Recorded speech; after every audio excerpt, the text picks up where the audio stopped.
അസുരൻ്റെ വധു ഭാഗം 3. രചന ഫൗസിയ നൗഷാദ്. പിന്നെ എനിക്ക് വേറൊരാളെ ഇഷ്ടമാണ് നന്ദു. കൃഷ്ണയ്ക്ക് അത് പറയുമ്പോൾ ആനന്ദിനെ നോക്കാൻ കഴിഞ്ഞില്ല. അവൾ കണ്ണുകൾ പുറത്തെ കാഴ്ചകളിലേക്ക് പായിച്ചു. അതെന്താ കൃഷ്ണേ ഇപ്പോൾ പെട്ടെന്നൊരിഷ്ടം? ഇത്ര നാൾ ഞാൻ നിൻ്റെ പുറകെ നടന്നിട്ട് ഇങ്ങനെ ഒരു ഇഷ്ടമുള്ള കാര്യം നീ എന്നോട് പറഞ്ഞില്ലല്ലോ. ഇപ്പോൾ ഇങ്ങനെ? നന്ദു വല്ലാതെയായി. അത് പറയണമെന്ന് വെച്ചതാ. അല്ലെങ്കിൽ തന്നെ എത്ര വട്ടം ഞാൻ നിന്നോട് പറഞ്ഞു എൻ്റെ പുറകെ ഇങ്ങനെ നടക്കരുതെന്ന്. എനിക്കിഷ്ടമല്ലടോ അത്. നീ കാര്യം പറ കൃഷ്ണേ. ആരായാൾ? എനിക്കറിയുന്ന ആളാണോ? നമ്മുടെ കൂടെ പഠിച്ച ആരെങ്കിലും? അല്ലെങ്കിൽ നമ്മുടെ നാട്ടുകാരൻ? പറ. അല്ലല്ല, എൻ്റെ കൂടെ +2 പഠിച്ചതാ പുള്ളി. ഇപ്പം ഗൾഫിലാ.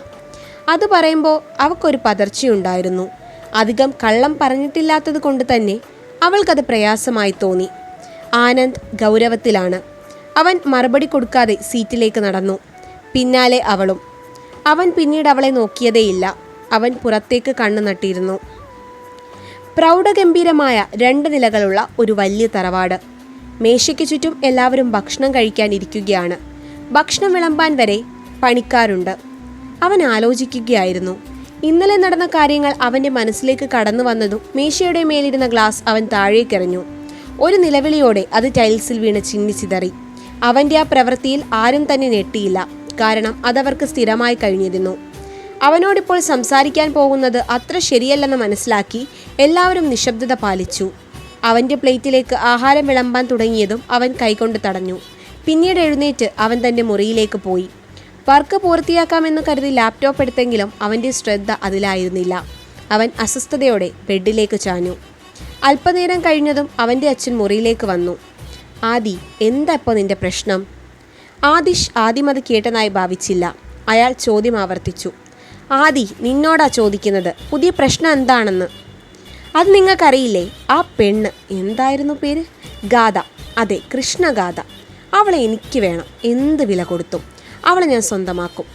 ആദിഷ് വർമ്മയുടെ മുഖത്ത് നോക്കി. ഈ ബന്ധത്തിനോട് എതിർപ്പ് പറയാൻ മാത്രം ധൈര്യമോ അവക്ക്? അവൻ ദേഷ്യത്തോടെ കിതച്ചു. അതാണോ കാര്യം?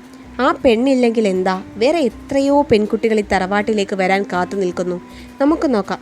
നോ, അവളെ എനിക്ക് വേണം. ഇനി മറ്റൊരു പെണ്ണിനെയും എനിക്ക് വേണ്ടി അന്വേഷിക്കേണ്ട. ഏത് വിധേനയും അവളെ ഞാൻ സ്വന്തമാക്കും.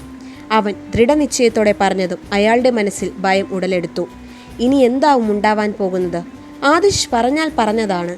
അവനൊരു വാക്കേ ഉള്ളൂ, എന്നും എപ്പോഴും. അയാൾ ഭാര്യയുടെ അടുക്കലേക്ക് വന്നു. അവർ എവിടെയോ പോവാനുള്ള ഒരുക്കത്തിലാണ്.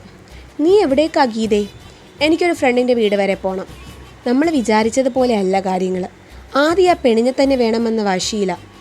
ഏത്? ആ കൃഷ്ണയോ?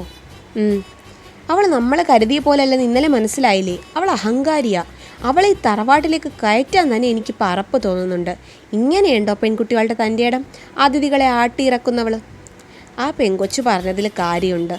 അത് പഠിച്ച് നേടിയ ജോലിയല്ലേ ഗീതേ? പിന്നെ ആദ്യം ഇപ്പോൾ അവൾ തന്നെ മതിയെന്ന് പറഞ്ഞ് നിൽക്കുക. അവൻ എന്തെങ്കിലും തീരുമാനിച്ചിട്ടുണ്ടെങ്കിൽ അത് നടത്തുമെന്നറിയാലോ. ഏത് വഴിയാണ് സ്വീകരിക്കുക എന്ന് എനിക്കറിയാൻ മേല. നീ ഒന്ന് ആ പെണ്ണിൻ്റെ അമ്മയോട് സംസാരിക്കണം. നിങ്ങൾ പറയുന്നത് ഞാൻ അവരോട് അപേക്ഷിക്കണമെന്നാണോ? അല്ല ഗീതേ, കുറച്ച് ഓഫർ വെച്ചാൽ അവർ വീഴും. ആ പെണ്ണിൻ്റെ അമ്മയെ സമ്മതിപ്പിച്ചാൽ മതി. അതാ നമുക്ക് 2 കൂട്ടർക്കും നല്ലത്. നീ ഒന്ന് അവിടം വരെ ചെല്ല്. നോക്കട്ടെ, അവർ മടിയോടെ പറഞ്ഞു. ഹോസ്റ്റലിൽ തൻ്റെ മുറിയിൽ എത്തിയ പാടെ ഐശ്വര്യ ബെഡിലേക്ക് വീണു. കൃഷ്ണ അവളുടെ തുണിയും എടുത്ത് കുളിക്കാൻ കയറി. അവൾ കുളിച്ചിറങ്ങുമ്പോഴേക്കും ഐശ്വര്യ അതേ കിടപ്പാണ്. ദേ പെണ്ണെ, നീ കുളിക്കുന്നില്ലേ? ചെല്ലടി. എനിക്ക് വയ്യടി. കുളിച്ചിട്ടല്ലേ അവിടെ നിന്ന് ഇറങ്ങിയേ. ഇനിയിപ്പോൾ നാളെ ആവട്ടെ. ഇങ്ങനൊരു മടിച്ചു പെണ്ണ്. കിച്ചു, നീ ഇങ്ങ് വന്നേടി പെണ്ണെ, എനിക്ക് കുറച്ച് കാര്യം ചോദിക്കാനുണ്ട്. ഐശ്വര്യ കൃഷ്ണയെ അടുത്ത് പിടിച്ചിരുത്തി. ഇന്നലെ നിന്നെ പെണ്ണാണാൻ വരുമെന്ന് പറഞ്ഞില്ലേ, അതെന്തായി? സെറ്റായോടി? ഇല്ലടി, അവർക്ക് ഭയങ്കര ഡിമാൻഡാണ്. കെട്ടിക്കഴിഞ്ഞാൽ ജോലിക്ക് പോകാൻ പറ്റില്ലെന്ന്. ഓ, ഇതാണോ വലിയടത്ത് തറവാടിൻ്റെ മഹത്വം?